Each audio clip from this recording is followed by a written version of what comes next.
ډېره زیاته مننه کومه د عبدالحق ساقي صاحب دغه څو شعرونو غوښتنه یې کړې ده، نو زه کوشش کوم چې ووایم. د اختر دپاره مې لیکلي وو ساقي صاحب تاسو ته ډالۍ وي چې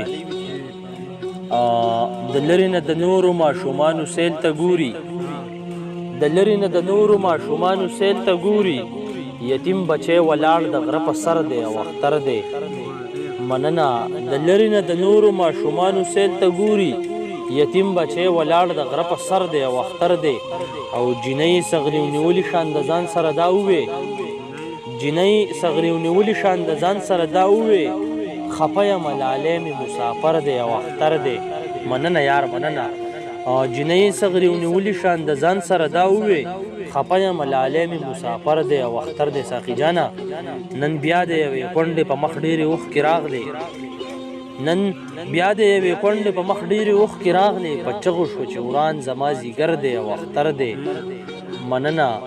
نن بیا د یوې کونډې په مخ ډېرې اوښکې راغلې، په چغو شو چې وران زما زیګر دی او اختر دی. او ساقي صاحب شعر پکې دی چې په خوب کې مې لیدو چې پښتانه را یوځای شوي، په خوب کې مې لیدو چې پښتانه را یوځای شوي، روان د باچا خان سره لښکر دی او اختر دی. مننه ډېره مننه دې کوم. په خوب کې مې لیدو چې پښتانه را یوځای شوي، روان د باچا خان سره لښکر دی او اختر دی. بېوسه او بېسوکه سړي دا خبره وکړه، بېوسه او بېسوکه سړي دا خبره وکړه، مات شوی مې د کور د لرګي ور دی او اختر دی. مننه. ساقي صاحب او د غزل مقطع ده چې اسامه وایي چې د دې خلکو نه لرې یم نو ښه یم، اسامه وایي چې د دې خلکو نه لرې یم نو ښه یم، چیني دي او مرغۍ دي او نختر دی او اختر دی. د لرې نه د نورو ماشومانو سیل ته ګوري، یتیم بچی ولاړ د غره په سر دی او اختر دی.